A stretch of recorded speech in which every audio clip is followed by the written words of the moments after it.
All right, guys.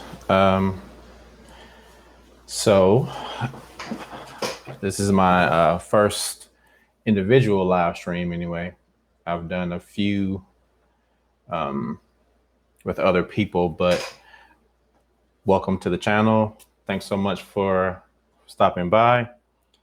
I got a bunch of requests or comments in my video section for people asking about my process of how I changed my thinking while I was homeless.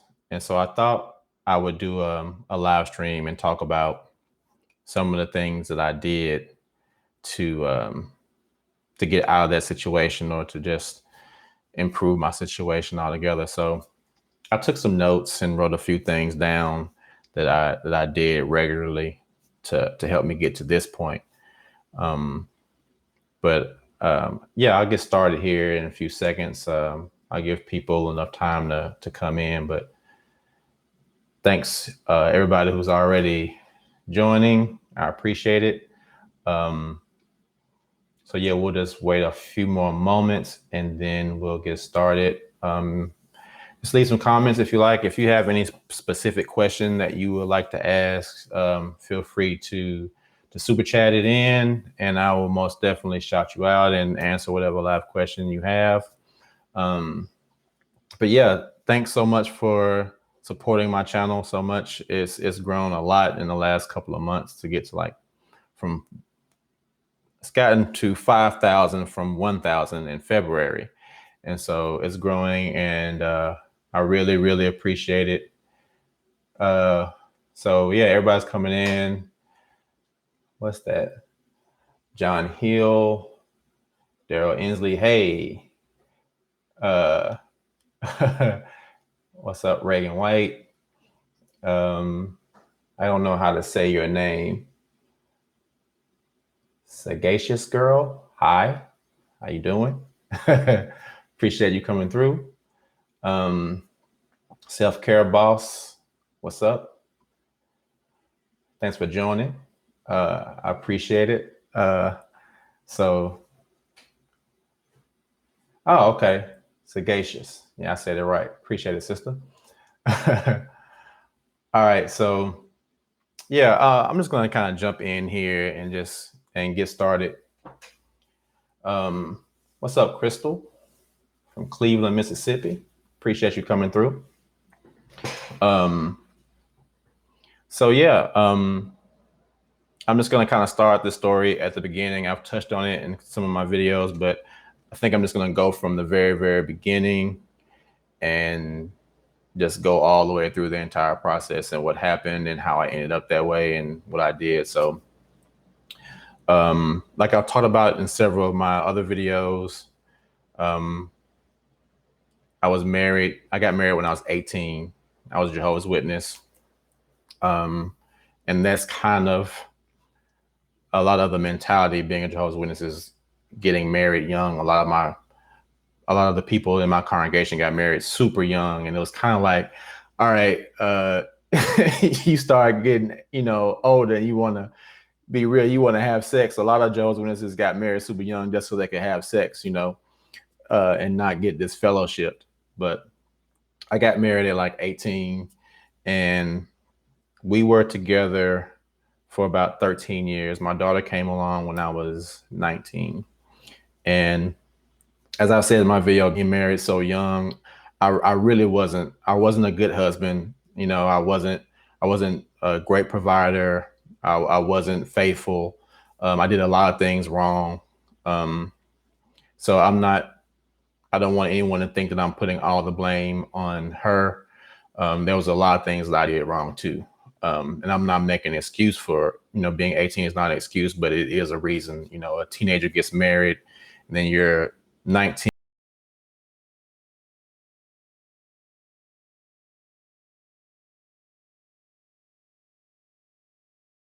You can be a male and not be a man. And I feel like at that time in my life, that was what I was. I really wasn't a real man at that time. I didn't know what it really entailed. So I wasn't a really great husband. But after we split up, and my daughter was 11 when we split up. And so um, about 4 years later, her mother found out that I had a girlfriend and I was seeing someone else. And I think I don't think I know it. It struck a nerve. And so at that point, she filed for,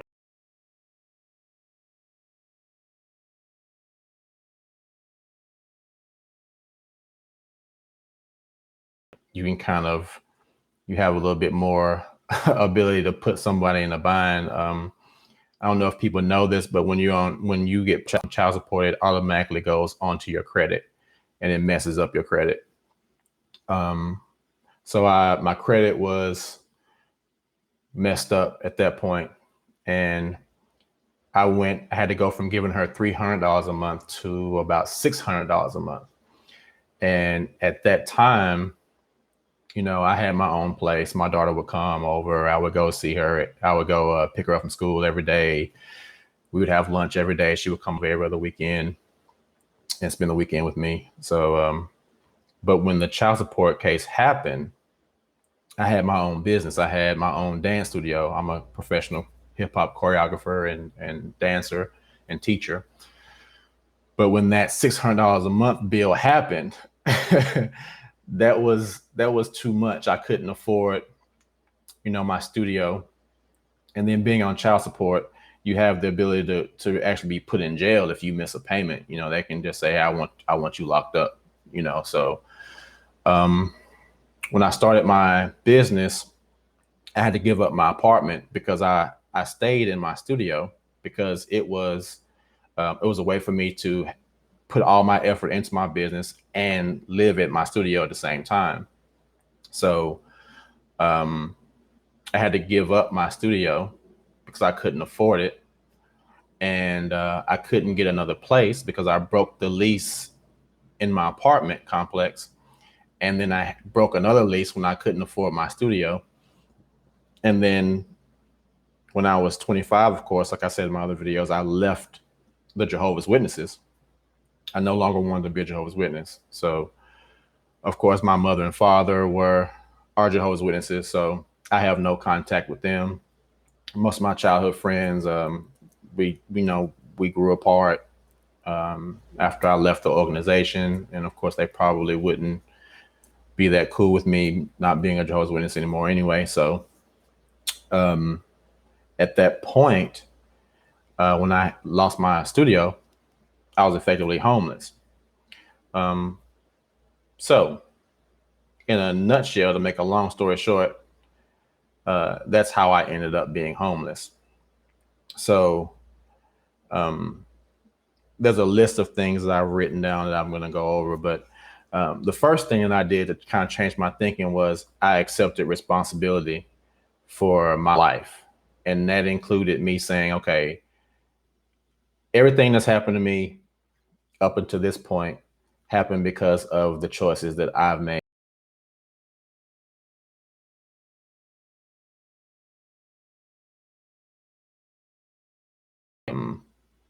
You can't make a change in yourself if you're constantly pointing the finger at other people. You know what I mean? You have to be able at some point to say, okay, this was my decision.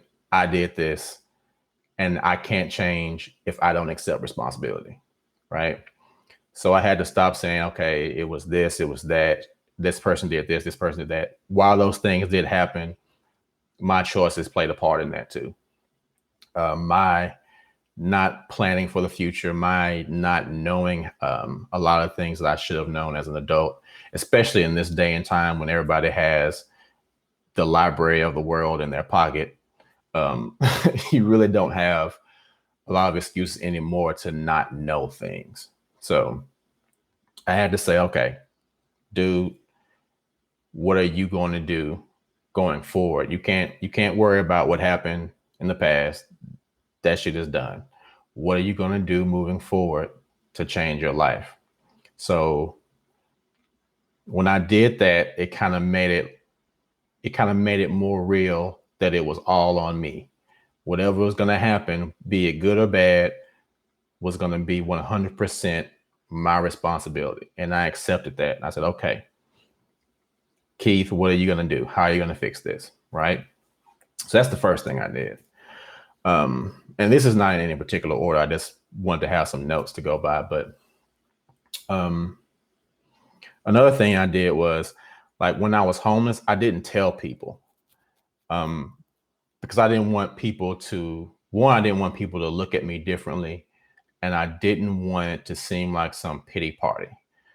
I didn't tell people because I wanted to live my life the same way as I had lived it, even though I was going through this situation. I didn't want people to be like, "Oh, that's Keith, he homeless." I didn't that, and it wasn't a point of being ashamed of someone saying that. I just didn't want to. I didn't want to keep putting that out there, so I would feel that way. Like, I never felt like some homeless person. It all just felt the same to me. You know what I mean? So I really didn't. I didn't want to. Yes, self-care boss, homeless, not hopeless. Great point. So I didn't want. I didn't want to feel that way. So I didn't really tell anybody. And another thing I did, I started I started reading a whole lot. Like, I've always been a reader, but when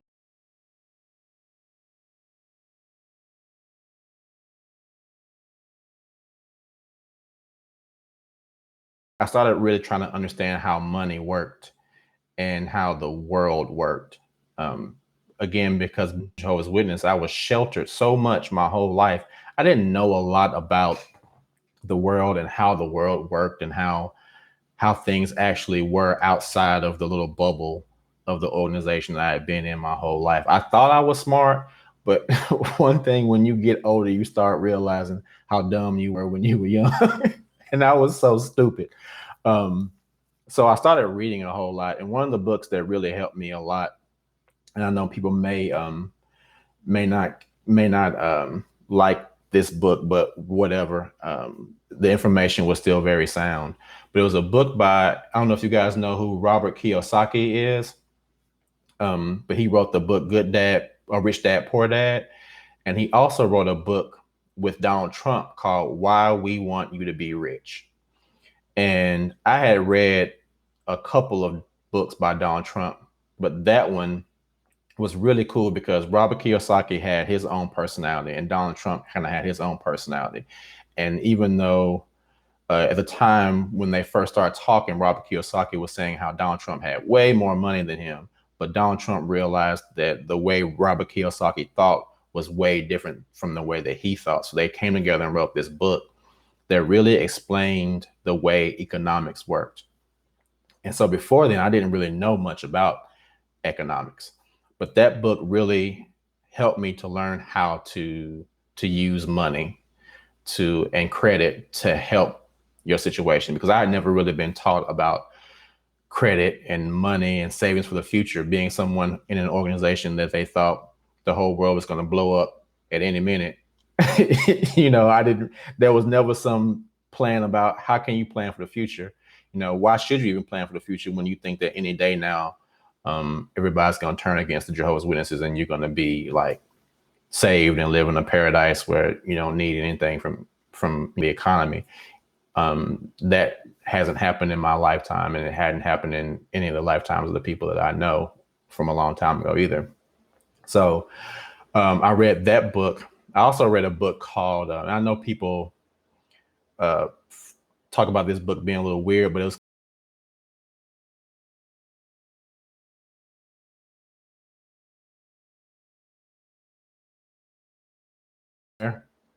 that wasn't the reason why I read the book, but there was one thing in that book that really changed my whole thought process. And the statement was, it said, your life is like a TV. And if you don't like what you're seeing on the TV, all you have to do is change the channel. And I was like, damn, that's a,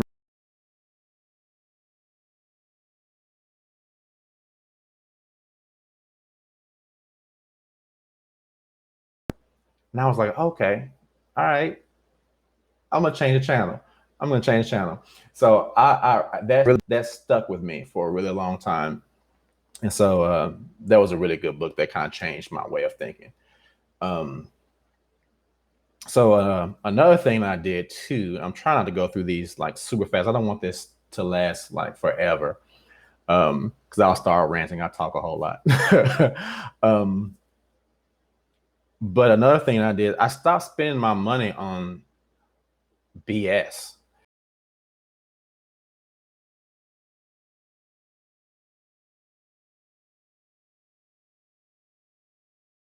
Like I had my cell phone bill and I had my storage bill. My car was paid for. It was an old 95 Integra, and I loved it, but it was old. And I did all my own work on the car, so I didn't have to worry about paying, like a mechanic or anything like that. So I had my storage bill, my cell phone bill. I had, still had to pay child support. Um, but she was 18 at this point, so it was only like about $100 a month at this time. Um, and those were the only reoccurring bills I really had, until toward the end of my being homeless, I finally got a new car. So I had a car note for the first time in a long time. So my bills were really under, I think, like $300 a month while I was homeless, but I was still teaching, still choreographing, and I also did Amazon Flex. So I would wake up in the morning and I'd be in the Walmart parking lot. I'd just get out of my car, put my blankets up. I had a water jug in the hatchback, so I would just get the water jug out, had a face rag, and I would wash my face, like standing there in the park. I would just wash my face, have my toothbrush and toothpaste, pour some water on it, brush my teeth, and I would usually sleep in what I was gonna wear that morning because I would get up at about 7 and go and do my Amazon runs because I never really had to talk to anybody. I was just delivering packages. So once I finished that was about 2 hours. Then I would go to the gym, work out, shower, change clothes, and all that stuff. But I saved so much money because I wasn't spending money on nonsense. And I think one thing is that when you're comfortable, you start spending money. I would anyway, just on like dumb shit. And at the end of the month, I'd be like, where is all this money that I plan to have at the end of the month? And I would have spent it on something stupid. So once I cut out spending money on nonsense, I really started saving a whole lot more money. And so that really helped me a lot too. Um, Another thing that helped me a lot was I really started being grateful for the stuff that I had.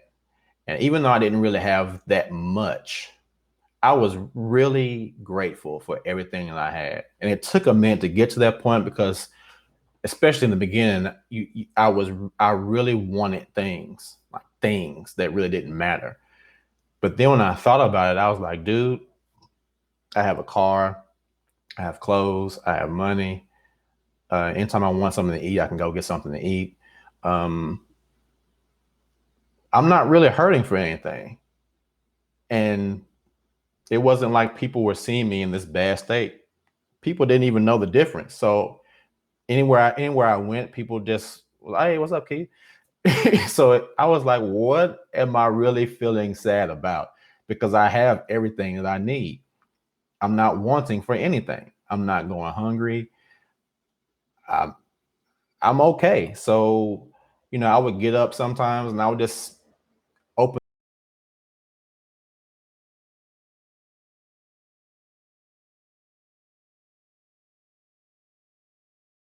at all.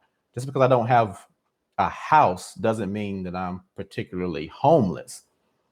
Um, Earth is my home. And I can go anywhere, right? So I think once I started being grateful for the little things, like just getting up and I would go outside and it would be nice outside, and I didn't have any huge amount of debt on my shoulders. I didn't have any huge amount of bills I had to deal with. Um, it made me really grateful for the fact that, I was healthy, I was happy, all my needs were met. So it helped me to be grateful for being alive and not just be grateful for the shit that I could accumulate. And I think that is a huge issue, that people stop being grateful simply for the gift of being alive, and they equate being happy with having a lot of things. And I learned that wasn't really what should make a person happy. Of course, we all want things. I'm not saying like to be a super minimalist or anything like that, but I am saying I was really happy with my life at that point, with my physical life. I was happy to be alive and happy to have the chance to do whatever I wanted to do. So being grateful for the little things really helped change my way of thinking. Another thing that I really had to do, and this one was difficult, but I had to get rid of people who weren't positive. And sometimes I think you don't realize the effect that people can have on you when you're a positive person, but you're surrounded by negative people. Your positivity rarely rubs off on them, but their negativity pretty much always rubs off on you. For some reason, it just doesn't work the opposite way. And my family is super negative people. So what I found too was that once hold on, Junk Food Vegan says, were you telling your friends that you were sleeping in your car, or were you hiding that part during that time? I didn't really tell anybody that I was sleeping in my car. And for the most part, I was so busy during the day, I didn't go to sleep until around midnight. And so there's a hookah bar here that I go to a lot called Aladdin's. And so a lot of my friends would be there. And I would, at the end of the day, I would make this, or I had a set amount of money I would make every day.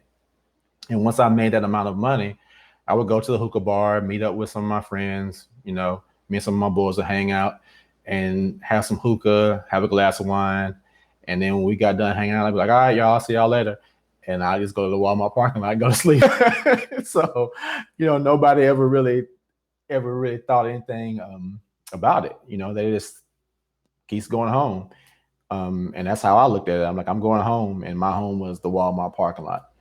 So yeah, I didn't really tell anybody. But once I started getting rid of people in my life, including my family,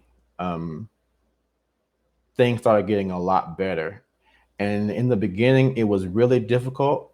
Like, even now, holidays are the worst time of the year for me. Like, I hate holidays. Like, when November comes around, I'm like, oh, here we go. Because it's difficult, even though I know in my mind that my family, and not my entire, like my cousins, like I very rarely see them, but I don't know if TJ is watching, but what's up, TJ? It's my cousin.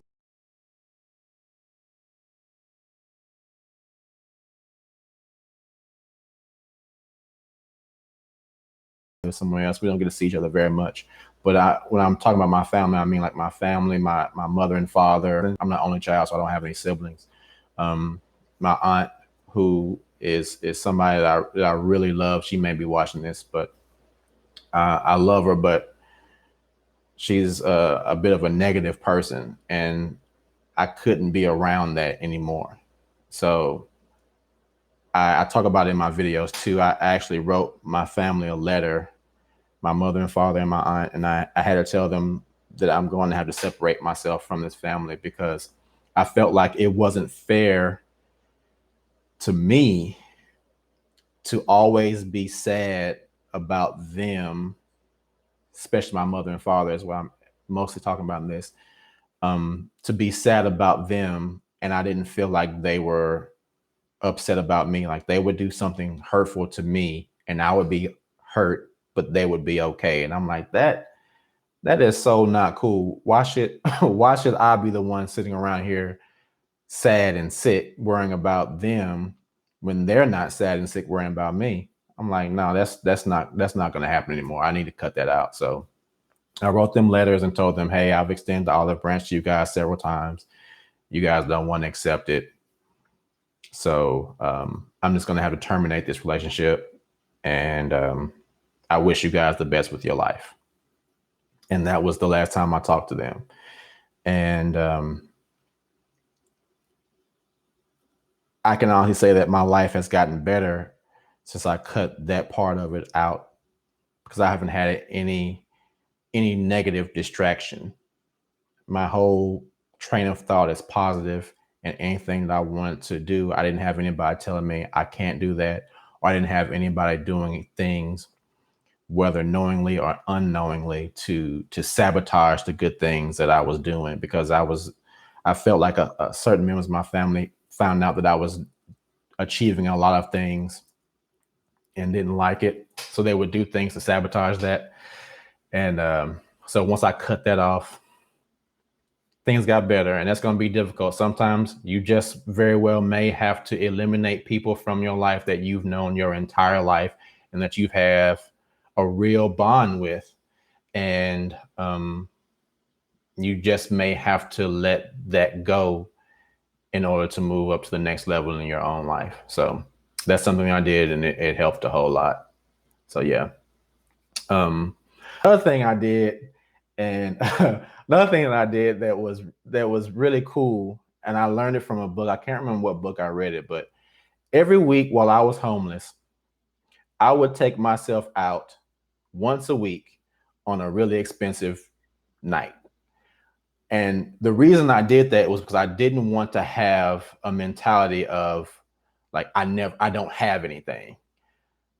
And so if you keep thinking like I don't have any money, I can't do anything, I can't spend any money, you're going to be miserable. You're going to be miserable.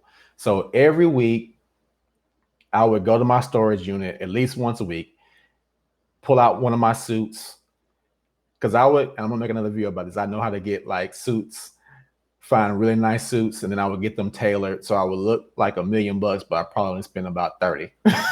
So I would go get dressed up, and I would just go somewhere by myself and have a really nice night. I would maybe go to Aladdin's, have a couple of drinks, smoke some hookah. We hook up with my friends. We might go to another place, and then I would leave them. I'm like, hey, I want to go do this. I want to go eat at this restaurant. I want to go here. I would just go and do whatever I wanted to do and not worry about the price. I'd be like, okay, I'm just going to take myself out, have a good time, and not worry about money. And that really made me feel a whole lot better. It made me feel like, all right, the situation is not that bad. I'm okay, because I can still have a nice time, right? So that was another thing that I did. Yeah. Another thing that I did, and I think it's super important, is every time I achieved one of my goals, I would celebrate it.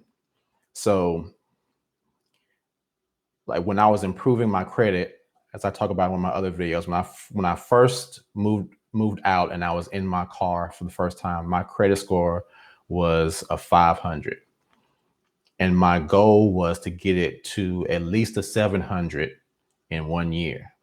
So when I would go and talk, I print out my credit report, and when I would go talk to a company to get something taken off, when I finally got it taken off, I go celebrate that. I'm like, yeah, I'm having a drink. My boy's like, what are you celebrating, man? I fixed this thing on my credit report. It's one less thing. And so any little milestone I achieved, I would celebrate it. I didn't celebrate until I achieved something, which pushed me to go and achieve something so I could go have this great, amazing time. So at the end of it, my credit score finally got to a 750. And I was like, dude, yeah, I'm gonna kick it. So I was I was I was ecstatic that I hit that. So I went out and had a really, really good time.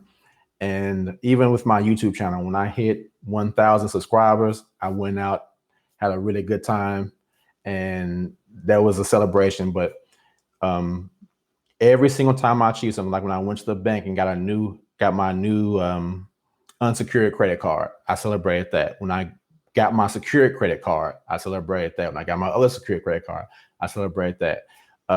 When I got my credit report and it was like, dude, your credit is a 750. I was like, dude, that's great. So every little thing that I did, I celebrated myself, for it.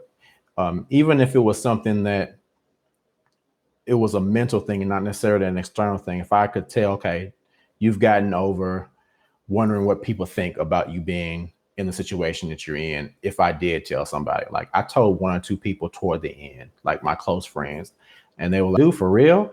But the thing was, they respected me a whole lot more because I didn't go to them for anything. Like I have some friends who are very, well off. And for the most part, I didn't want to tell them because I didn't want them to look at me like, you just telling me this because I got money. And I'm like, I don't need anybody for that. If you my friend, you my boy because you my boy, not because you're well off. So I didn't want to come across that way. And so when they found out later, they was like, dude, I really respect you for that because all my other friends have always asked me for money and you were in this situation where you didn't ask me for anything.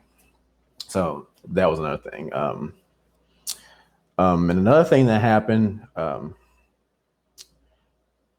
I kind of had to learn to let the bad feelings that I had to learn to just kind of let them happen because I'm not going to sit here and say you're not going to have some bad days. There are going to be some days like if you're in the situation now, there are going to be some days where you're going to be really, really sad. And there were days, especially like I think it was worse for me again when it was like the holidays, um, and being in the Walmart parking lot. I would constantly like see families going by and everybody was so happy. Or if I was out, I would spend a lot of time at Starbucks to charge my phone or charge my laptop. And so if I'm sitting there at Starbucks and I'm seeing everybody with their families, um, that was really difficult because no matter how strong you are, when you go home and your home is your car and it's a parking lot and it's empty and there's nobody there and you're just there with your thoughts. um it was a very difficult time and there were a lot of nights when I would literally be in my car like shaking the steering wheel, screaming, crying. Like there was a lot of crying nights. I'm not gonna sit here and act like I was just Superman and I was like all it was all easy. It wasn't always easy and there was some very hard, lonely times, especially when it was like cold.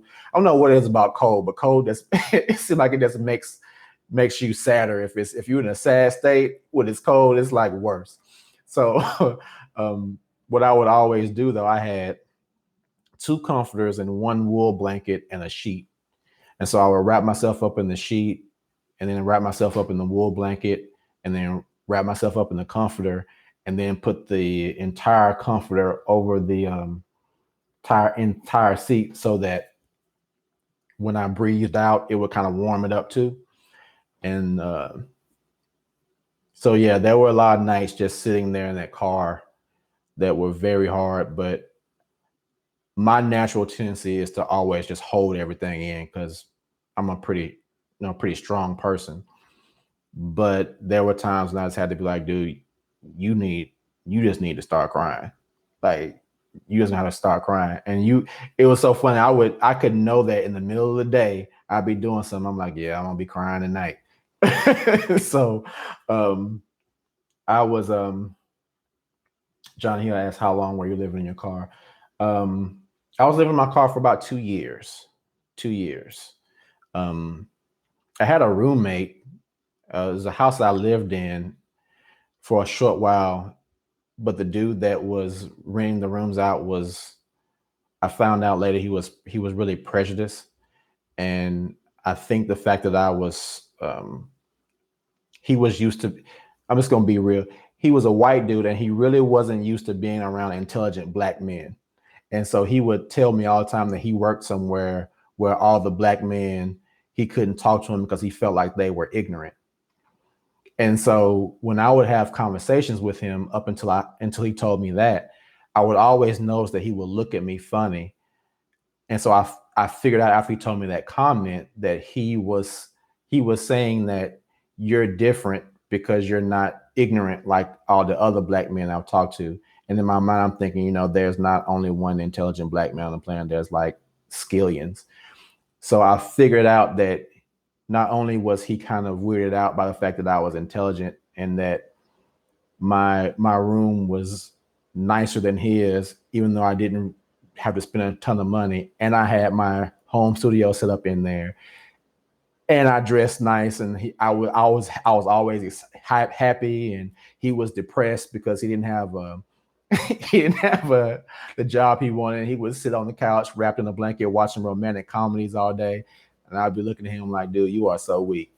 But after I found out that he was kind of prejudiced, we kind of had a bumping of heads, and I was like, "Look, I can't live with somebody else. I'm just gonna have to fix my situation so that I don't have to worry about this anymore." So that's when I said, "Okay, I don't have anybody else to turn to. I'm just gonna live in my car and fix it myself."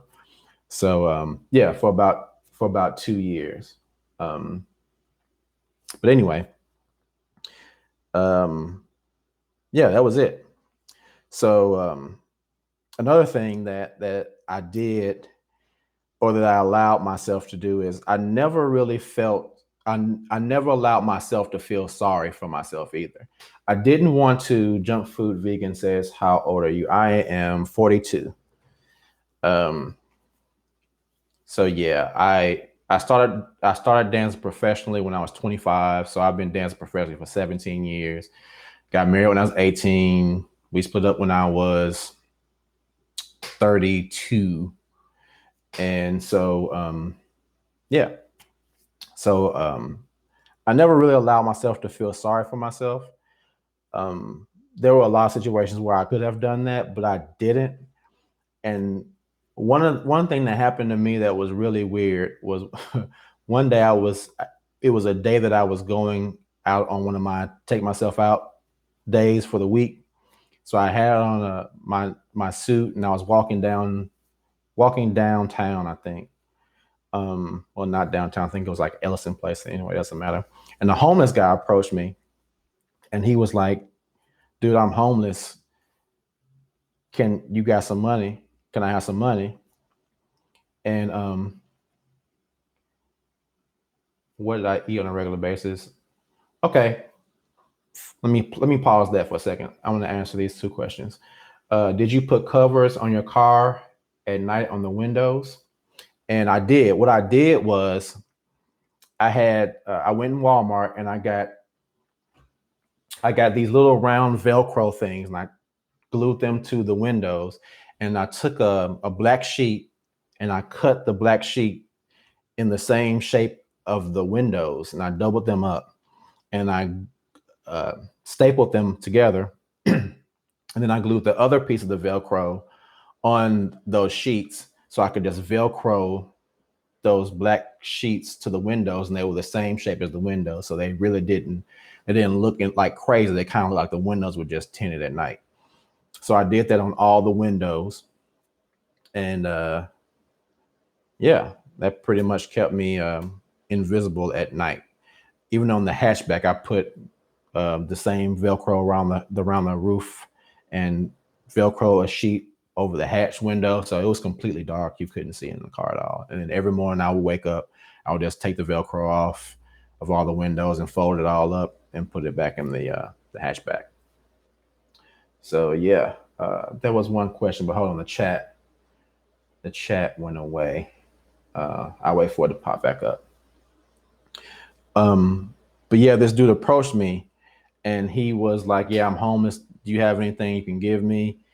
And I kind of, I guess after I went through that situation, I kind of stopped feeling sorry for people, because I realized that you can be in the same you can be in the same place as someone physically, but not be in the same place as that person mentally.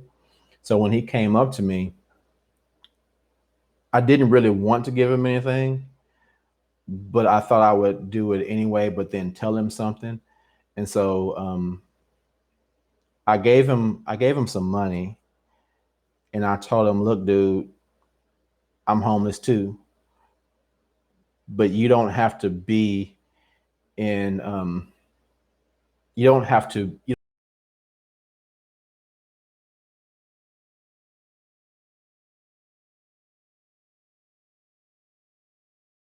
you don't have to be like this. You can take it upon yourself to change your situation. And the dude just started crying. And, I feel like maybe that was a moment that I was supposed to say something and not just give him money. But he was like, dude, I hope, he said, thank you so much for telling me that. I hope so. I'm trying, man. It's hard. I said, yeah, I know it's hard, man. It's hard, but trust me, you can change your situation. I said, but you have to do it. Nobody else, me giving you money, some people giving you money, that's not going to change it. You're going to have to change your situation, bro. And he was like, I know, man, I know. And he was just like bawling.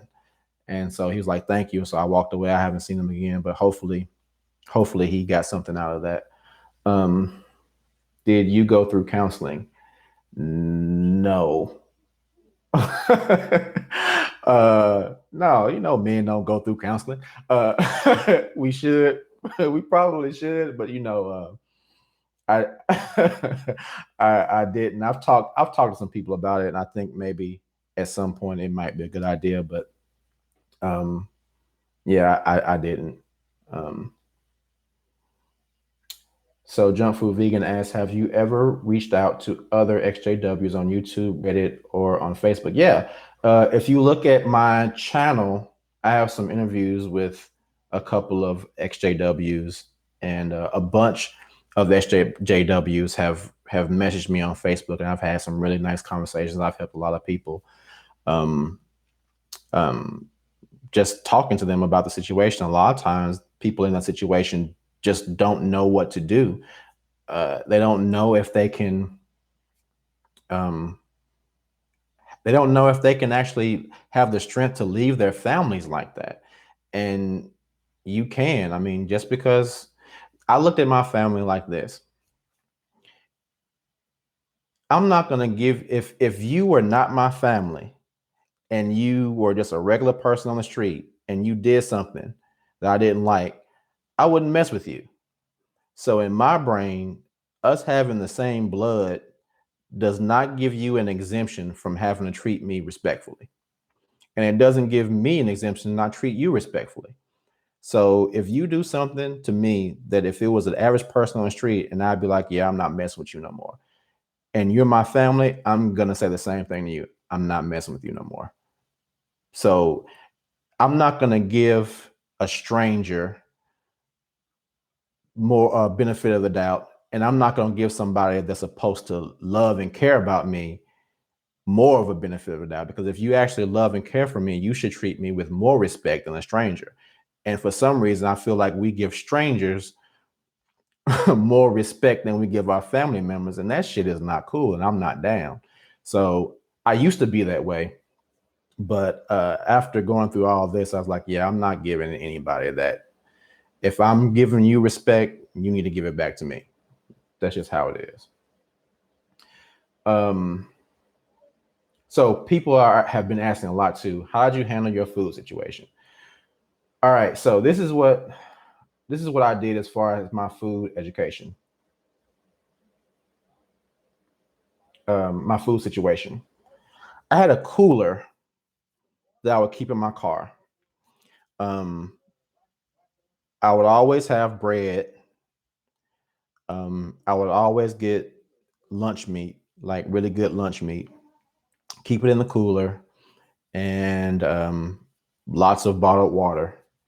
And so a lot of times I would eat like sandwiches. I would get like tomatoes, lettuce, lunch meat, bread. Bread is like 89 cents. You know what I mean? So um, most of the time I ate sandwiches and chips. And then if I felt like going out, since I was at Starbucks, a lot of times I would get those little things that have like the eggs and the cheese and the squares of meat and stuff like that. I never really ate. I've never been an unhealthy eater. Being a choreographer and a dancer, I've always been pretty healthy.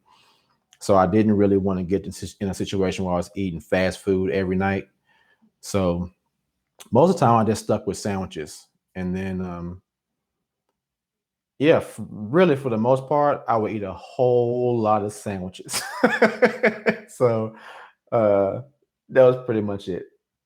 Someone asked, what did you do throughout the day when you weren't working out or running errands, recreation? Did you just watch movies in your car? Like, what did you do to not get bored while living in your car? All right. That's a good question. And I think when people hear me say living in my car, they think about like how I'm sitting here at home right now. But that wasn't the case. I literally didn't go to sleep at night until around midnight. I would get up at around 6 or 7.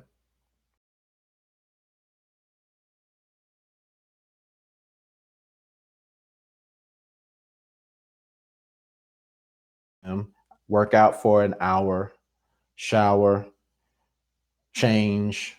I would go run my errands. I would teach my classes. My classes usually started around 3. So I would teach for, a few hours. Then I would have my evening run where I would go and deliver packages at Amazon at about 6:30 or so. That usually took about 2 hours.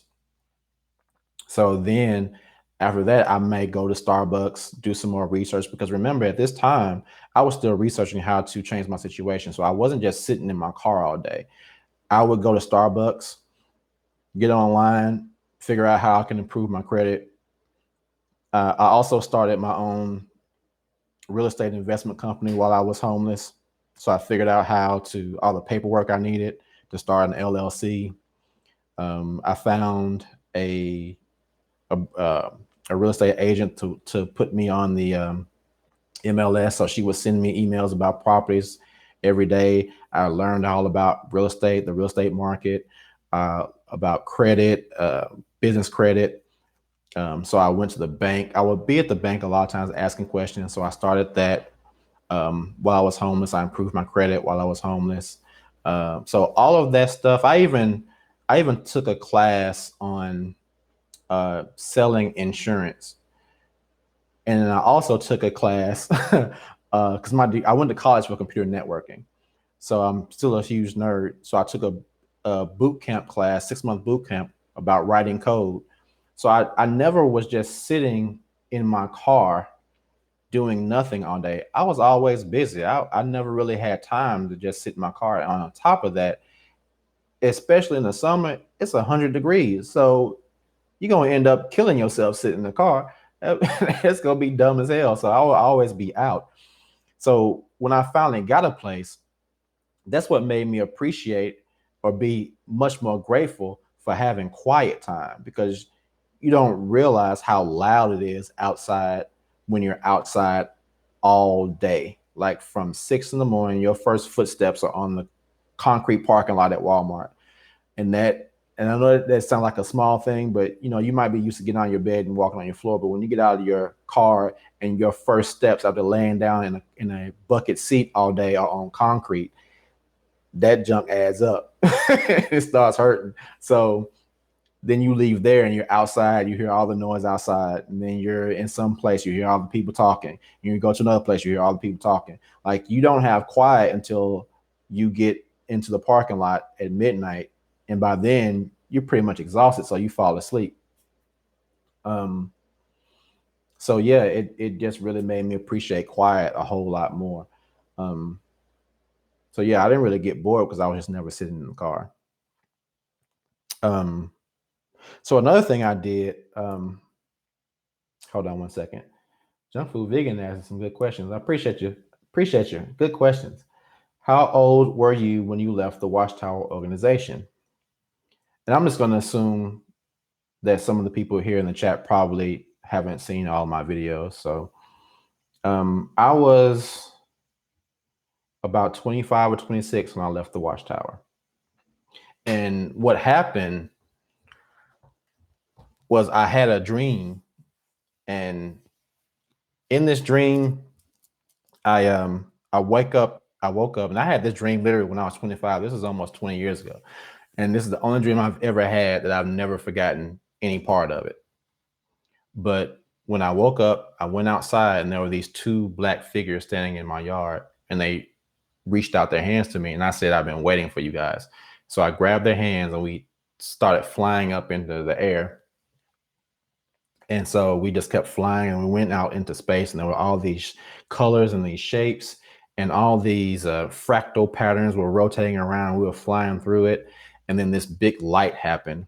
And I was sitting in an auditorium, and these three guys walk out onto the stage. And he says, I know you guys have been waiting, but just be patient. God will be with you in a moment. And so when he said that, I remember in my dream thinking I have to go to the bathroom. So I went through this door on the right, and there was a library. So I started walking through the library, and all the books started flying off the shelves.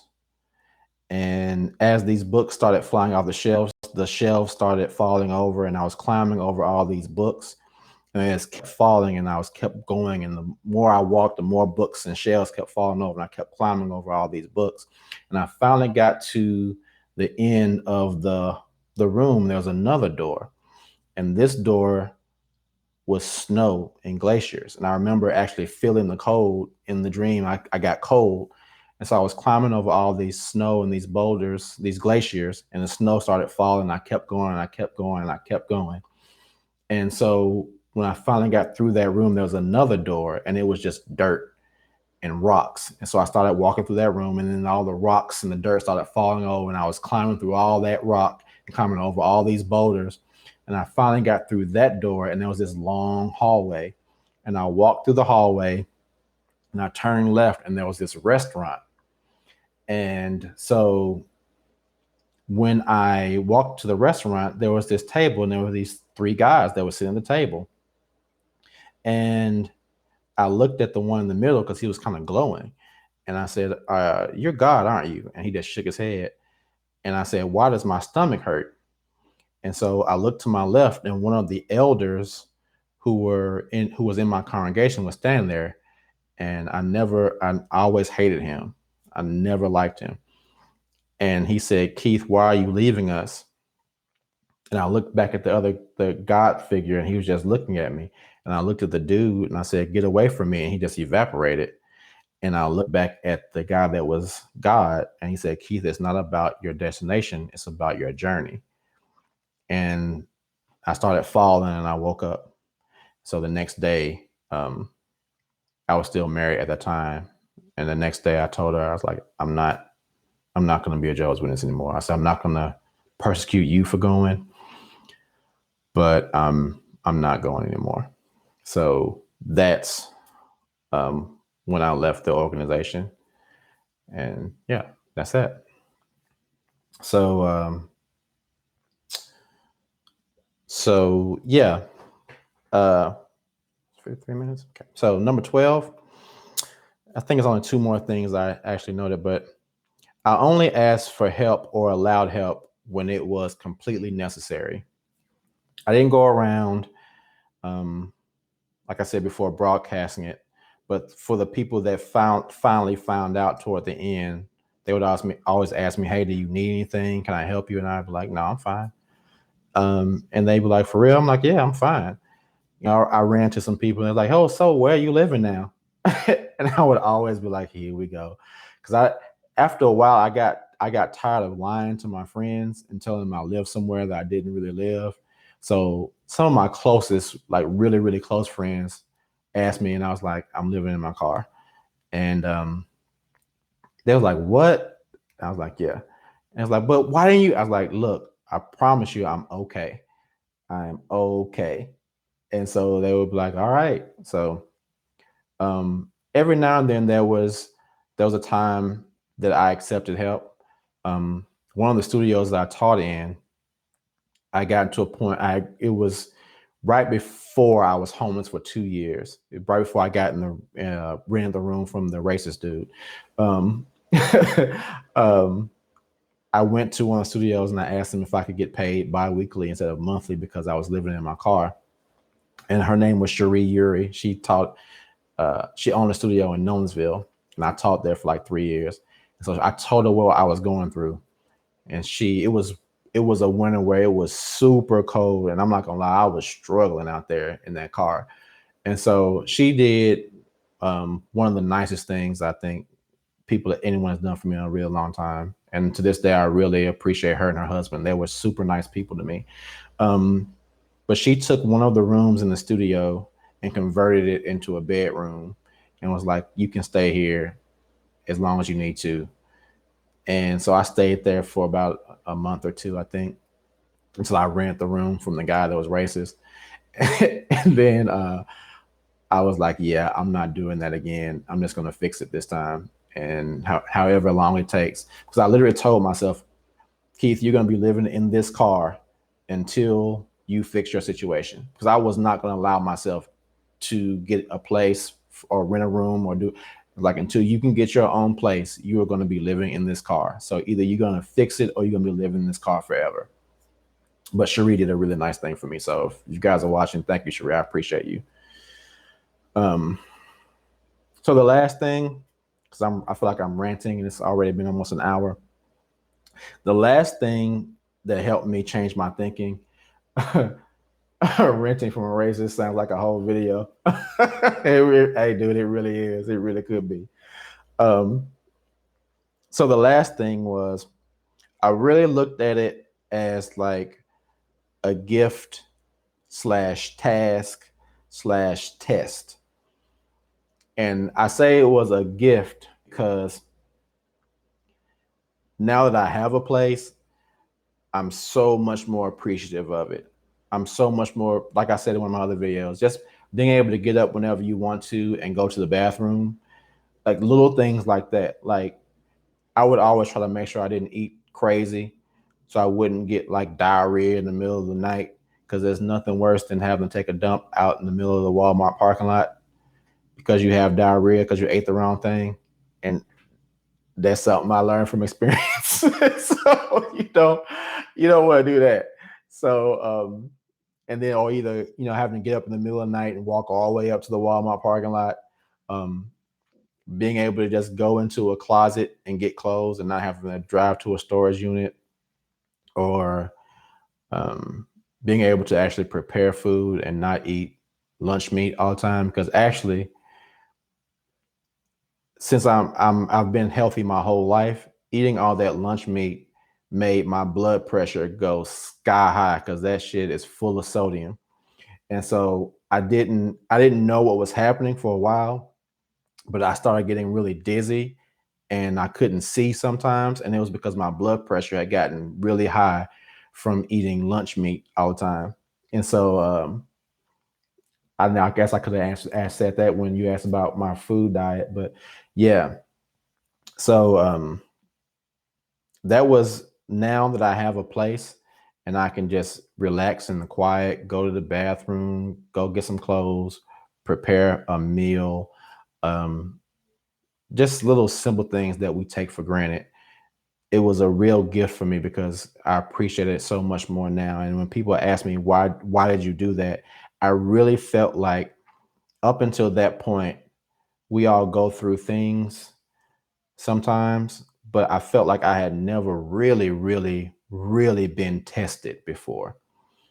And that was a test.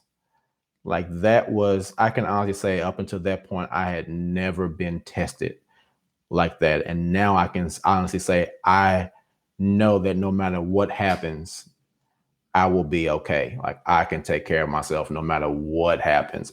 I will be okay because that was the biggest test of life, period. Not just being a man, but just life in general. That was the biggest test that I've ever experienced. And I feel like I went through it pretty well.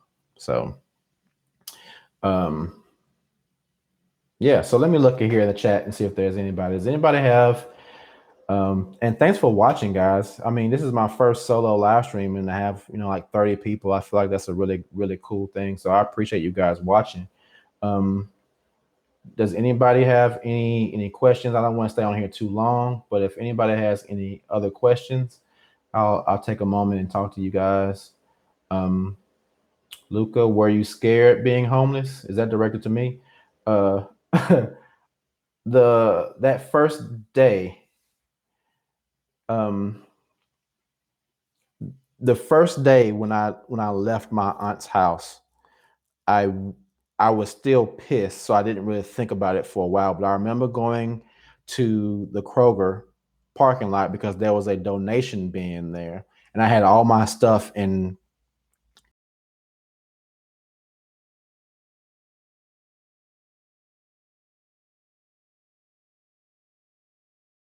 one duffel bag, and then everything else is just going to go into storage, things that are completely necessary. Like I still had to have clothes for me to dance in. I didn't want to throw away all my suits because I knew I was going to need them.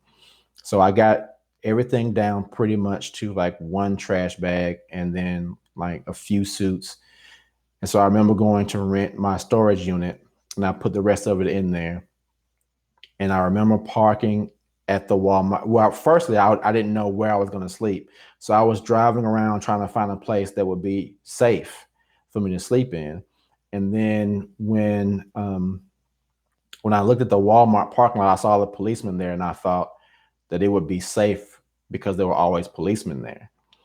So I remember pulling into this other orange clothing bin. And the only time I ever got bothered by policemen, because you asked, did you have car insurance at the time? Did cops ever hassle you?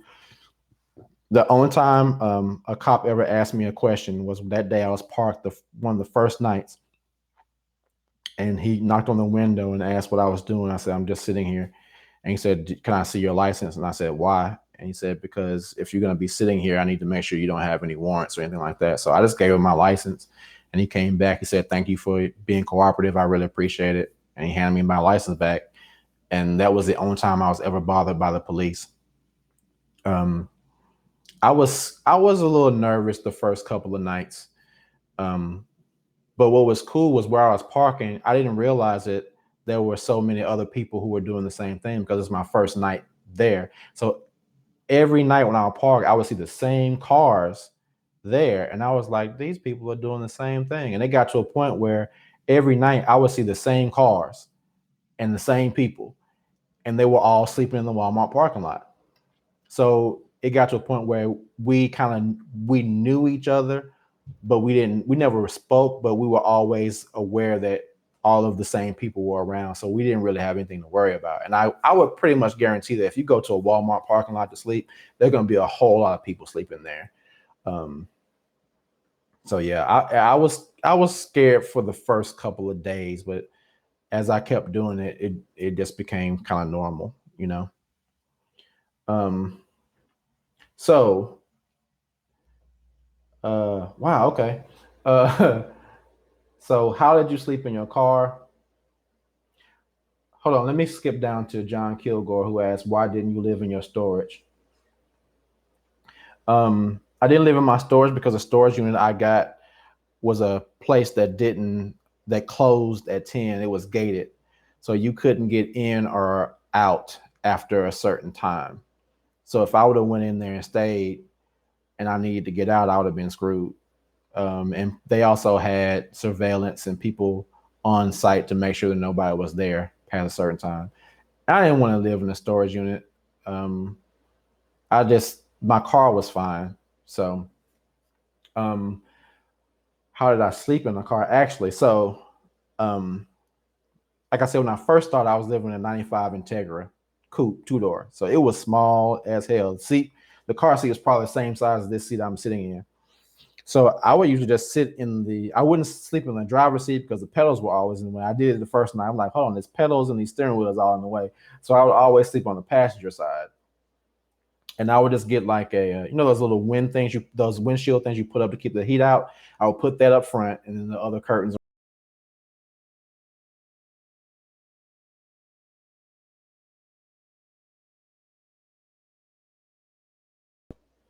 John Hill, did you ever take a John back to you? What's a John? So I was sleeping in the front, but then when I got my new car, I got a 2014 Volkswagen Passat, um, four door, much nicer car, and the seats were leather, so I didn't want to keep, and there's like white leather, so I didn't want to keep sleeping on it. Um, okay, I'm gonna address that a woman. Um, I didn't want to keep sleeping on my seats because I didn't want to mess them up. So fortunately, the car had rear fold down seats. So I went to Walmart. I got one of those eggshell mattress liners, and I kept it in the trunk. And I would just fold it over and let the seat down, and I would put that foam thing back there. And sleep on the back of the back seat because it was long enough for me to stretch my entire legs out, and I had a pillow, and I would just sleep like that in the trunk. So, did you ever take a woman back to your car? No, no. And I've answered this question a bunch of times. People talk about that, dude. This time, dudes, you gotta stop thinking about sex all the damn time. Sometimes men, we we don't have our priorities right. And I've gotten so many comments on that video from men talking about, I can't do that because I can't get I can't have sex. I can't get no woman. Yeah, he's not the only one. Trust me, I get so many comments about people asking about how'd you have sex or how'd you get up? Did you take a woman to your dude? If you in this situation, having sex is the last thing you should be thinking about.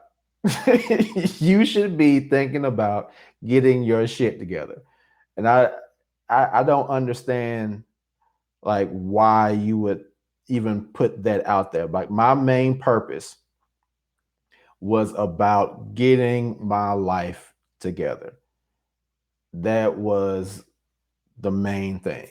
You know what I'm saying? So no, I didn't ever take no woman back to my car. Um so yeah. She hate me asked, did you have a gun? No, but I had a knife. A really nice knife. Um all right. So, hey guys, I appreciate you guys watching so much for my first live stream. I really appreciate it.